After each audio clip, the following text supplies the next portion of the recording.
सबसे बेहतरीन चीज़ ये होती है कि इस वक्त आप स्पाइस ज़्यादा ना खाएं, क्योंकि स्पाइस की वजह से आपको तृष्णगी, एक थर्स्ट बढ़ सकती है।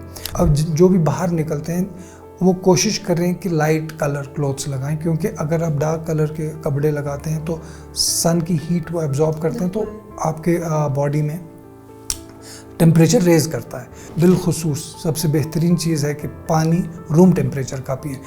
आप देख रहे हैं GK TV doctors mike programme के साथ मैं हूं शाफिया रियाज। नाज़रीन, जम्मू कश्मीर में गुज़िश्ता कई दिनों से हीट वेव लगातार बनी हुई है। टेम्परेचर में आए रोज़ इजाफा हो रहा है और पिछले कई सालों का रिकॉर्ड जो है वो टेम्परेचर के ज़रिए ब्रेक हो रहा है। आखिरी मरतबा साल 1971 में मई के महीने में 34.3 डिग्री सेल्सियस जो है वो टेम्परेचर रिकॉर्ड किया गया था और उसके बाद आज रवा महीने की 22 तारीख को भी 34.3 डिग्री सेल्सियस जो है टेम्परेचर रिकॉर्ड किया गया। ऐसे में एक आम शख्स को अपने सेहत का कैसे ख्याल रखना है, इन सब बातों पर रोशनी डालने के लिए हमारे साथ इस वक्त हमारे स्टूडियो में डॉक्टर ज़ुबैर सलीम मौजूद है। बहुत बहुत शुक्रिया डॉक्टर साहब अपना वक्त देने के लिए। आपसे जानना चाहेंगे, जो पिछले कई दिनों से हीट वेव बनी हुई है जम्मू कश्मीर में ख़ुसूसन, तो इस बीच चूँकि हमें आदत नहीं है इतनी टेम्परेचर की, हम यूजुअली जो है वो ठंड मौसम में ही रहा करते थे, लेकिन पिछले 1-2 साल से जो है मौसम में टेम्परेचर में इजाफा हो रहा है, तो हमें अपनी सेहत का कैसे ख्याल रखना चाहिए? शुक्रिया शाफिया, काफ़ी अच्छा टॉपिक चुना आपने। तो सही बात है, गर्मी बढ़ रही है और ख़ासकर हम कश्मीरी लोग यहाँ पे we are not used to such high temperatures. ये एक एक्चुअली जो टेम्परेचर बढ़ रहा है ये सिर्फ हमारा यहाँ पे phenomenon, it's a global phenomenon and it's always a warning sign for us, क्योंकि हमने हमेशा एक नेचर के साथ जो खिलवाड़ किया ह्यूमन ने, इंसानों ने, तो उस सब की वजह से ये आज हम ये देख रहे हैं। So it's one of the offshoots of global warming, या हम क्लाइमेट चेंज कह सकते हैं। खैर, रहा हमारी सेहत की बात, तो जो सबसे बड़ी चीज़ है कि हमें इस गर्मी में करना क्या चाहिए। तो इस गर्मी में एक जनरल एक रूल रहना चाहिए हम लोगों के लिए कि स्टे हाइड्रेटेड। हाइड्रेशन क्या होती है? हाइड्रेशन सिर्फ पानी नहीं होता है। हाइड्रेशन वो होता है कि आप पानी पिएंगे, और बिलखुसूस सबसे बेहतरीन चीज़ है कि पानी रूम टेम्परेचर का पिएं, क्योंकि हम कभी बहुत ज़्यादा प्यास होती है, हम जाते हैं फ्रिज से बोतल निकाली, बच्चे जाते हैं, तो सबसे बेहतर चीज़ रहती है रूम टेम्परेचर का वाटर। उसके बाद आप जो जिसमें वाटर क्वांटिटी ज़्यादा हो वैसे फ्रूट्स ले लें, जैसे आपका वाटरमेलन है, क्यूकम्बर है, कोकोनट है, कोकोनट वाटर है, तो या साइट्रस फ्रूट्स हैं, तो ऐसी चीज़ें आप लें। और जो सबसे बड़ी बात क्या रहती है कि जो ये वाटर है कितना पीना है, तो हर किसी का सवाल यही रहता है कि वो कितना पीना हमें। देखिए, अगर आपको कोई कॉन्ट्राइंडिकेशन नहीं है, अगर डॉक्टर साहब ने किसी वजह से आपको पानी कम पीने के लिए ना कहा हो, काफ़ी कम पॉपुलेशन है, वो शायद वो कुछ पॉपुलेशन होती है जिनका किडनी या हार्ट का कुछ मसला होता है, तो डॉक्टर साहब ने पहले ही कहा होता है कि एक लिमिटेड वाटर लेना है, वो तो बहुत कम पॉपुलेशन होती है। बाकी सब लोग कम से कम 8 से 10 गिलास पानी दिन में पीने चाहिए। स्पेशली जो ये पानी है, थर्स्ट का आप वेट ना कीजिए, आप इंटरमिटेंटली पानी पीते रहिए, और ख़ासकर बच्चे और बुज़ुर्गों में, वो बाद में आपको बताऊंगा। तो ये पानी जो है ये आपके लिए, जो इसको हम कहते हैं आब हयात है। लेकिन don't stick to water only, क्योंकि इसमें ज़्यादा इलेक्ट्रोलाइट्स होते नहीं हैं। इलेक्ट्रोलाइट्स जो आपको मिलेंगे वो आपको बाकी जिसमें वाटर बेस्ड फ्रूट्स होते हैं। तो ये आपका पानी का रहा। उसके बाद आपका डाइट का रहेगा। सबसे बेहतरीन चीज़ ये होती है कि इस वक्त आप स्पाइस ज़्यादा ना खाएं, क्योंकि स्पाइस की वजह से आपको तृष्णगी, एक थर्स्ट बढ़ सकती है। तो जो आपका डाइट हो वो काफ़ी लाइट हो, वो काफ़ी कम हो, क्वांटिटी कम हो, लेकिन अगर फ्रीक्वेंटली खाएंगे वो ज़्यादा अच्छी बात है, और ज़्यादा स्पाइसी नहीं होना चाहिए। दूसरा हमारा एक ट्रेंड बना है यहाँ पे, प्यास लगी कोल्ड ड्रिंक उठाया, कोल्ड ड्रिंक पिया हमने। इनफैक्ट ऑल कार्बोनेटेड ड्रिंक्स जिनमें शुगर होता है, ये टेम्परेरली आपको लगता है कि प्यास ख़त्म हो गई, दरअसल ये आपको डिहाइड्रेशन देता है। एक मैकेनिज्म होता है इसमें जिससे डिहाइड्रेशन होती है। तो एक मिथ है कि भाई कोल्ड ड्रिंक पीने से हमें प्यास ख़त्म हो जाएगी। दूसरा ये रहेगा कि मॉर्निंग में प्रेफर्ड है आप वार्म वाटर पिएं, गर्म नहीं, थोड़ा सा गर्म, जिसको कश्मीरी हम कहते हैं सॉकबुल वाटर पिएं विद लेमन। वो बहुत ही अच्छा रहता है, सुबह हमारे गट के लिए भी ठीक रहता है, एंटी इन्फ्लेमेटरी है, और एक सुबह सुबह एक पूरी बॉडी में एक हाइड्रेशन भी देता है। तो डाइट जो है, डाइट में मैंने जैसे कहा कि लाइट डाइट खाएं, फ्रीक्वेंटली खाएं और पोर्शन साइज कम रखें। उसके बाद आपकी क्लोथिंग का खास ख्याल रखें। अब जो भी बाहर निकलते हैं वो कोशिश कर रहे हैं कि लाइट कलर क्लोथ्स लगाएं, क्योंकि अगर आप डार्क कलर के कपड़े लगाते हैं तो सन की हीट वो एब्जॉर्ब करते हैं, तो आपके बॉडी में टेम्परेचर रेज करता है। और कोशिश करें लेयर्स कम से कम लगाएं, खासकर बच्चों में भी इस वक्त, जैसे हम विंटर्स में कहते हैं कि बच्चों को एक लेयर एक्स्ट्रा रहनी चाहिए, अभी बच्चों को एक लेयर एक्स्ट्रा रखने की ज़रूरत नहीं है। जितना हम खुद पहन रहे हैं, जो बच्चे स्कूल जा रहे हैं उनको भी उतना ही पहनाएंगे हम, क्योंकि इस वक्त एक्स्ट्रा लेयर की ज़रूरत नहीं है, कोई मोटा कपड़ा रखने की ज़रूरत नहीं है। प्रेफर्ड रहेगा कॉटन क्लॉथ सबके लिए ये रहा। और आप साथ साथ देखेंगे जो आपका यूरिन आउटपुट है वो आपका बहुत ही एक इम्पॉर्टेंट चीज़ है। अगर आपका यूरिन का कलर एक लाइट येलो रहता है, कोई टेंशन नहीं है, दैट्स एब्सोल्युटली नॉर्मल। लेकिन अगर ये आपका यूरिन का कलर डार्क येलो की तरफ चला जाता है या ब्राउनिश में चला जाता है, that time you should think that you are dehydrated. तो डिहाइड्रेशन के सिम्टम्स हम बाद में बताएंगे। तो urine output it is one of the very important indicators for you to understand about urine का। और कब जाएंगे और कब नहीं जाएंगे, देखिए अब आपका काम है, काम ज़रूरी निकलना है, लेकिन जो घरों में हैं उनके लिए बेहतर ये रहेगा, चाहे वो एक्सरसाइज के लिए जाते हैं, चाहे वो वॉक के लिए जाते हैं, चाहे वो कुछ ख़रीदने के लिए जाते हैं, चाहे वो सोशलाइजेशन के लिए जाते हैं, वो कोशिश करें या मॉर्निंग में निकले 10-11 बजे तक, या फिर 4-5 बजे के बाद, जो बीच का टाइम है, इसको हम कहते हैं पीक हीट आवर्स।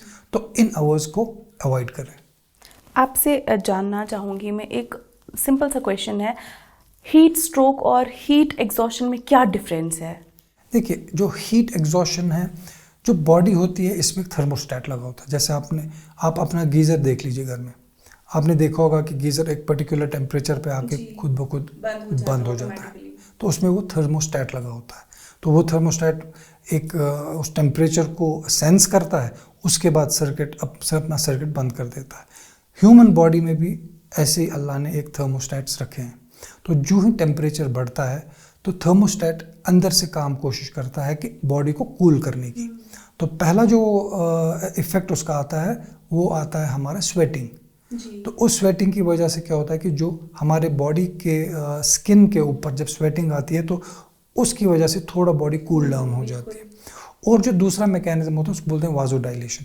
खैर वो एक मेडिकल टर्म है, उसका मतलब ये है कि जो भी स्किन, हमारी स्किन के नीचे जो भी वेसल्स हैं वो डायलेट हो जाती हैं, और उनमें जब खून पास होता है तो वो थोड़ा बहुत, क्योंकि बॉडी टेम्परेचर ज़्यादा रहता है, शायद एटमॉस्फेयर का टेम्परेचर बॉडी टेम्परेचर से शायद कम रहेगा, तो वो एक मैकेनिज्म है वाजोडाइलेशन की वजह से थोड़ा सा अंदर का टेम्परेचर कम होने लगता है।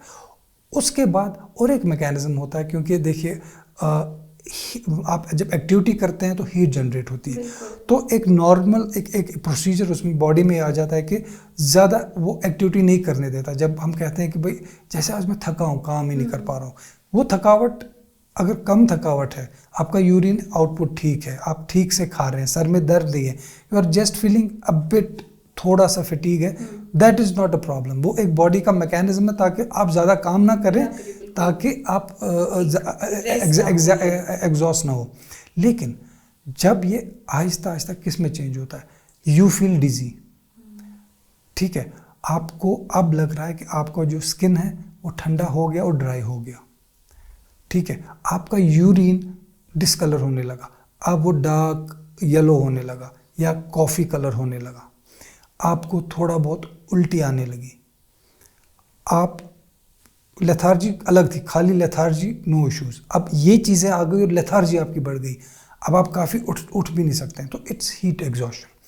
और खुदा ना खास्ता when it goes beyond that, आपका यूरिन बंद हो जाएगा, अब आपका स्किन गर्म होगा, ड्राई होगा लेकिन गर्म होगा, it will be around 103 to 104 degree of Fahrenheit, काफ़ी फीवरिश लगेंगे आप, लेकिन स्किन ड्राई होगा, उल्टियाँ आएंगी, पेट में दर्द होगा, अब सर में दर्द होने लगेगा और कंफ्यूजन में जाएगा बंदा।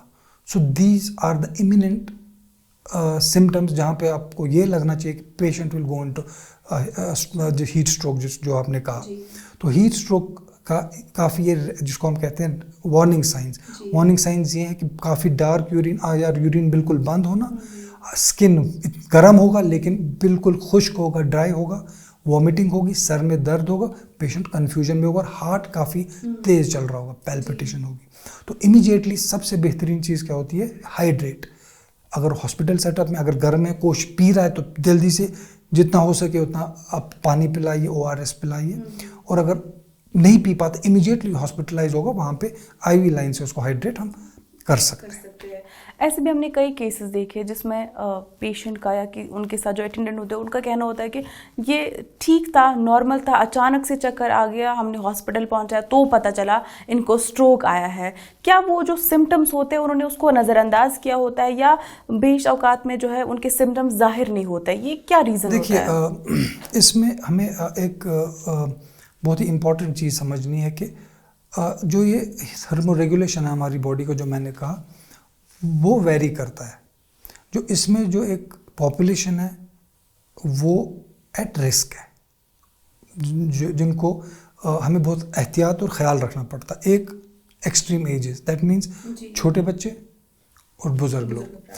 जो बुज़ुर्ग अफराद और छोटे बच्चे हैं, अगर जवान में जो ही डिहाइड्रेशन का कुछ मसला आ जाता है तो उसको प्यास लगने लगती थी। लेकिन थर्मो रेगुलेशन जो बुज़ुर्ग अशखास का है वो थोड़ा बहुत कॉम्प्रोमाइज़ हुआ होता है, तो प्यास नहीं लगती है उनको। तो उनमें पहला सिम्टम यूजुअली क्या होता है, कन्फ्यूजन। आप देखेंगे वो कन्फ्यूज्ड होंगे, आप देखेंगे वो गिर रहे हैं। हम क्या लेते हैं इसका कि पता नहीं दवाई का डोज बढ़ गया होगा। आज सुबह ही इनफैक्ट एक पेशेंट को मुझे होम विजिट पे जाना पड़ा एग्जैक्टली, तो फ़ोन किया, उन्होंने कहा कि शायद इनका दवाई का डोज बढ़ गया या ये कन्फ्यूजन में है, ये सिर्फ आंखें बंद करते हैं, कुछ खाते नहीं हैं। तो जब मैं उधर गया तो मैंने थोड़ा बात की, तो मुंह खोला, उन्होंने काफ़ी हल्की धीमी से बात कर रहे थे। जब उन्होंने मुंह खोला तो उनकी टंग काफ़ी ड्राई थी।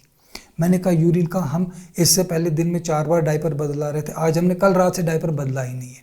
तो उन बेचारों को ये समझ नहीं आ रहा था। केयर टेकर अपने हिसाब से कर रहे थे, वो कह रहे थे शायद ये पी नहीं रहा है, इसकी वजह से यूरिन आउटपुट नहीं है। तो मैंने कहा नहीं, ऐसा कुछ नहीं है। वो उस वक्त क्या था, वो डिहाइड्रेशन हो गई थी। अल्हम्दुलिल्लाह अभी वो एग्जॉशन में नहीं थे या स्ट्रोक में नहीं थे, डिहाइड्रेशन हो गई थी।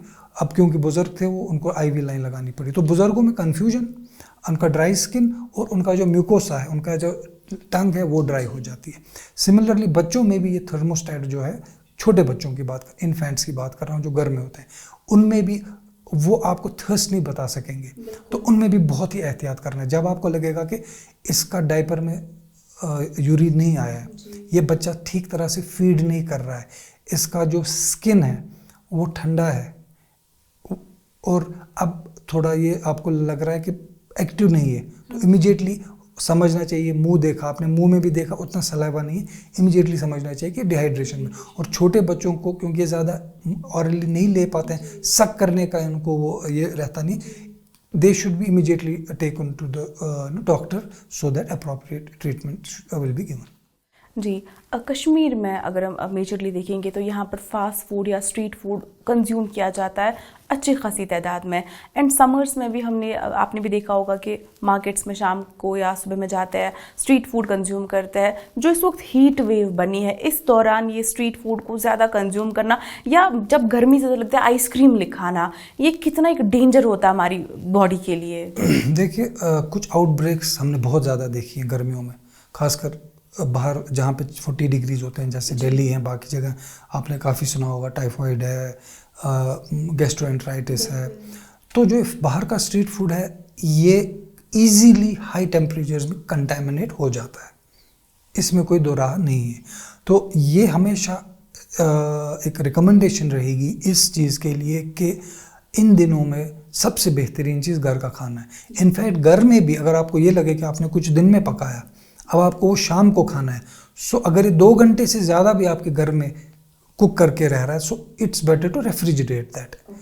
अगर आपको ये लग रहा है कि दिन में आपने खाना खाया तो you have to now consume it at the dinner, तो आप सबसे बेहतर चीज़ है कि 2 घंटे 3 घंटे ये रेफ्रिजरेशन में ही रहे, क्योंकि कंटेमिनेशन 2 घंटे के बाद स्टार्ट हो जाती है इन हाई टेम्परेचर्स में। तो फास्ट फूड जो या स्ट्रीट फूड की तो बात ही नहीं है। फास्ट फूड देखिए, मैं पहले भी कह चुका हूँ, जो ह्यूमन बॉडी है, it has not been made for any kind of fast food, any kind of junk food जो हम अभी ले रहे हैं। हमारा यूज़र मैनुअल पहले से जो था वो अभी भी है। 1000 साल, 10,000 साल, 1,00,000 साल पहले हमारे यूज़र मैनुअल में था वेजिटेबल्स, आज भी वो ज़रूरी खानी है। हमारे यूज़र मैनुअल में था फ्रूट्स, आज भी हमें वो खाना है। उस वक्त फ्लूइड्स था, वाटर, आज भी वही है। तो जो नॉन वेज है उस वक्त भी शिकार करके लोग कंज्यूम करते थे, मटन हो, चिकन हो, फिश हो, आज भी वही चीज़ है न। उस वक्त ये चीज़ें ठीक थी ना आज। स्मोकिंग है, ये नया फंडा है सारा। स्मोकिंग, हमारी बॉडी स्मोकिंग के लिए नहीं बनी है, हमारी बॉडी अल्कोहल के लिए नहीं बनी है। तो ये जो सारी चीज़ें हैं, ये चाहे विंटर हो या समर हो, we should not consume that at all. और सबसे बड़ी बात इस वक्त उन पेशेंट्स के लिए रहेगी जो किडनी पेशेंट होंगे, जो हार्ट पेशेंट्स होंगे, जो डायबिटिक्स होंगे, उनको बहुत ही ज़्यादा ख्याल रखना। और हाइपरटेंसिव पेशेंट्स, क्योंकि अंदर से कुछ प्रोसेसेस होती हैं जिसमें हार्ट को ज़्यादा काम करना पड़ता है। तो ब्लड प्रेशर मॉनिटर वो साथ साथ करें। अगर वो 2-3 दिन के बाद करते थे, अब मैं ये सलाह दूंगा कि हर रोज़ ब्लड प्रेशर मॉनिटर करें, हर रोज़ वो रिवाइज़ करें, अपनी दवाइयाँ देखें सही खा रहे हैं। और अगर छोटे से छोटा कोई भी सिम्टम उनको लगे, खासकर हार्ट पेशेंट्स को, तो they should speak to their doctor. एक कॉमन क्वेश्चन है, अगर कोई बंदा ज़्यादा स्वेट करता है तो उसका कहना होता है मुझे कमज़ोरी है इसीलिए मुझे इतना पसीना आ रहा है, ये मुझे शायद कोई बीमारी भी हो सकती है। ये किस हद तक सही है? देखिए, जो हमारा जो साइंस इन जनरल, तो मेडिसिन भी साइंस में ही आता है। Science is never absolute, it's always approximate. ठीक है, जो हमने सारी बातें की इट्स अप्रॉक्सीमेट। ठीक है, शायद किसी को थर्स्ट ना लगे, जवान में भी शायद थर्स्ट ना लगे, वो डिहाइड्रेशन में। हमने कहा कि बूढ़ों को ज़्यादा थर्स्ट नहीं लगेगी, लेकिन ऐसे काफ़ी कुछ जवान भी होंगे जिनको थर्स्टी ना फील हो लेकिन डिहाइड्रेशन में चले जाए। तो वाइसी वर्सा, कोई बुजुर्ग शख्स है जो 70 साल का होगा लेकिन he will frequently feel thirsty, क्योंकि उसका थर्मो रेगुलेशन जो थर्मोस्टैट है वो सही चल रहा है। लेकिन जो आप ये कह रहे हैं, कुछ लोगों में उसको हम कहते हैं हाइपरहाइड्रोसिस। कुछ लोगों में ऐसा होता है कि दे फील ज़्यादा स्वेटिंग, मतलब as compare to other contemporary people. तो वैसा हो सकता है, but it has nothing to do with कमज़ोरी, it is their body mechanism that is doing this. ठीक, एक आखिरी सवाल मैं आपसे करना चाहूँगी। जो ओवरऑल में हमारे लेबर्स होते हैं जो डेली बेस पे सुबह जाते हैं, ओपन सनलाइट में उनको काम करना होता है, या बाकी जितने भी लोग हैं, वो अपने आप को इस हीट वेव के दौरान कैसे प्रोटेक्ट करें? देखिए, उनका निकलना ज़रूरी है, because they go for their livelihood. तो उनके लिए ये रहेगा कि पानी एक ऐसी चीज़ है जो उनको लाइफ सेवर है। उनके लिए पानी ज़्यादा पीना सही है। They should not wait till thirst. वो फ्रीक्वेंटली फॉर पानी, न कि जिसका पैसा देना है, न कि जिसका आपको कोई बंदोबस्त करना है। पानी अल्लाह का शुक्र है हर जगह मौजूद है, नलकों में है या वहाँ पे जहाँ पे वो काम करते होंगे वहाँ पे होगा। So they should take plenty of water. और अपने आप को बचाने के लिए अगर वो कुछ हैट्स लगाते हैं, आपने देखा होगा जो लेबर क्लास है, दे कैन वेयर हैट्स।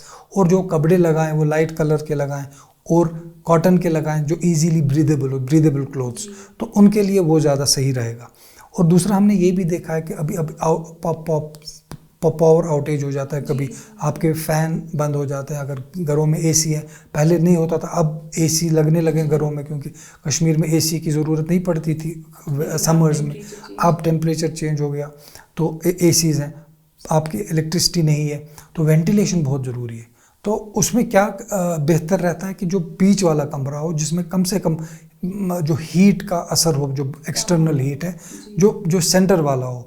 तो वो मैं एक पेशेंट के पास गया और उन्होंने बड़ा अच्छा किया था। उन्होंने कॉरिडोर में 2 चेयर्स और टेबल लगाया था। कहा था कि जब पावर चला जाता है मैं कॉरिडोर में चलाता हूँ। और वाकन कॉरिडोर में as compare to the room कुछ 2-3 डिग्री एक डिफरेंस था। तो घरों में भी आप क्या कर रहे हैं कि वो भी बहुत इंपॉर्टेंट है। अगर आप 35 से ज़्यादा जब आपका टेम्परेचर चला जाता है रूम में, तो फ़ैन भी गर्म हवा देने लगता है। तो उस सिचुएशन में क्या करें हम? उस सिचुएशन में सबसे बेहतर ये रहेगा कि एसी अब आपके पास है नहीं, तो जो कूलर कमरा हो सब अब उसमें चले जाए। वो स्पेशली घर के बीच में होता है। और दूसरा भी होता है, वो दूसरा वेट टॉवल्स भी रख सकते हैं। टॉवल अपने वेट की वो आप शानों पे रख सकते हैं, प्रोवाइडेड कोई कॉन्ट्रा इंडिकेशन तो नहीं है, कोई डॉक्टर साहब ने मना तो नहीं किया। तो आप क्योंकि वो ठंडा रहेगा, आपकी बॉडी उससे ठंडी रहेगी। जी, एक जनरल क्वेश्चन मैं आपसे पूछना चाहूँगी। अभी जो है हम यूजुअली देखते हैं कि अगर गर्मी लग रही है, हीट वेव से हम बाहर से घर की तरफ आ रहे हो तो हम सीधे अपने वॉशरूम में जाते हैं, वहाँ पे एक ठंडा शावर लेते हैं। वो कितना डिजास्टर्स है हमारी, क्योंकि बॉडी गर्म होती है, टेम्परेचर होता है, लेकिन हम ठंडा शावर लेते हैं। इसके बारे में थोड़ा इन्फॉर्मेशन देखिए, और एक जो मिथ है हमारे पास के, नहाना, ज़्यादा नहाना भी सही नहीं है, चाहे वो ठंडे से करो, क्योंकि आपके जो बॉडी का अपना एक मॉइस्चर होता है, जो आप एक ऑयल होता है, वो बहुत ही प्रोटेक्टिव होता है एक्सटर्नल फैक्टर्स के लिए। और लेकिन जब आप बार बार नहाते हैं, बार बार साबुन यूज़ करते हैं, तो उस वजह से वो जो है वो मॉइस्चर है, जो ऑयल है, वो ख़त्म हो जाता है। तो उस चीज़ के लिए नहाना रिकमेंडेड है, 1 बार या 2 बार आप नहा सकते हैं, सही है। लेकिन जो आपने कहा कि बॉडी जब गर्म हो और ठंडा पानी ऊपर पड़े, ये बिल्कुल गलत चीज़ है। आप आए 5 मिनट थोड़ा रेस्ट करें, जब तक एटलीस्ट आपका बॉडी का टेम्परेचर रूम टेम्परेचर के साथ मैच हो जाए, उसके बाद आप शॉवर ले लें। और प्रेफर्ड हमेशा होता है कि जो आपका पानी है वो एक थोड़ा सा गर्म हो, थोड़ा सा गर्म हो हमेशा, वो आपको ज़्यादा सूदिंग देगा रादर देन जो आप ठंडे पानी से नहाते हैं। जी, बहुत बहुत शुक्रिया इतनी जो है बेहतरीन जानकारी, इन्फॉर्मेशन हमें देने के लिए। नाज़रीन, ये थे हमारे साथ डॉक्टर ज़ुबैर सलीम। इनके मुताबिक हमें इस हीट वेव के दौरान अपने आप को प्रोटेक्ट करने के लिए ज़्यादा से ज़्यादा पानी का इस्तेमाल करना है, और जो वाटर बेस्ड फ्रूट्स है हमें उनका इस्तेमाल करना है, और बच्चों और बुज़ुर्गों का ख़ास ख्याल रखना है। मिलते हैं अगले शुमारे में, तब तक के लिए GK TV देखते रहिए।